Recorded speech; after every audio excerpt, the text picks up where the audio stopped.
دا د وجیبا د هر مسلمان رور. بسم الله الرحمن الرحیم. السلام علیکم ورحمت الله وبرکاتو. د امر بالمعروف نهی عن المنکر او شکایتونو اوریدلو وزارت ورځنی لاند او مهم خبرونه.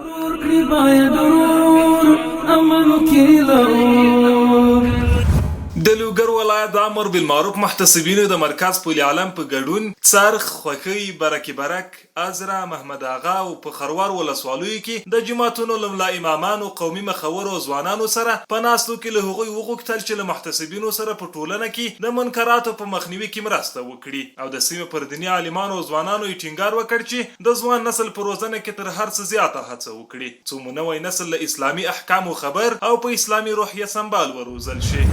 د خوست ولایت د مرکز ولسوالیو د امر بالمعروف محتسبینو د خپل ورځنیو کړنو په جریان کې د 12 ولسوالیو له اوسیدونکو سره د دعوت پر مهال هغوی ته وویل چې لمنځونه پر جماعت سره ادا کړي، د خپل اولادونو سالمه روزنه وکړي او خپل ورځنی کړنې له اسلامي احکامو سره سمې ترسره کړي.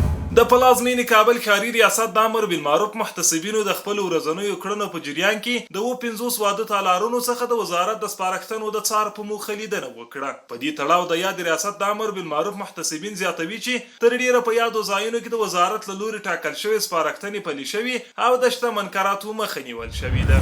د کندوز ولایت د امر بالمعروف محتسبینو د مرکز په ګډون په 9 ولسوالیو کې د دعوت پر مهال له ښاري هټیوالو وغوښتل چې لمنځونه پر جماعت سره ادا کړي او پر هغوی ټینګار وکړ چې په ترازه کې له خیانت کولو څخه ځان وساتي.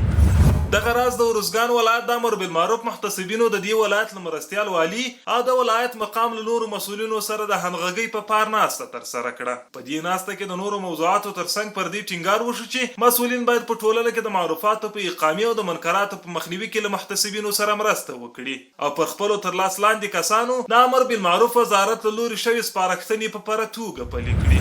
بلخوا د غزنی ولایت د زنخان ولسوالۍ د امر بالمعروف محتسبینو د دې ولسوالۍ اړوند بهلول لیسې له ښوونکو او زده کوونکو سره چې شمیر یې نږدې 800 ته رسیده اصلاحي ناسته ترسره کړه. په دې ناسته کې محتسبینو له ښوونکو وغوښتل چې ورسپارل شوي مسؤلیتونه په پوره امانتدارۍ ترسره کړي او زده کوونکي د درسي کتابونو ترڅنګ د دیني او فکري کتابونو لوستلو ته وهڅوي څو راتلونکی نسل په اسلامي روحیت سمبال وروزل شي. دغه راز یې د یادې لیسې له زده کوونکو وغوښتل چې خپلو درسونو ته متوجه واوسي او خپل سیرت او سنت د نبی ارشاداتو سره سم جوړ کړي.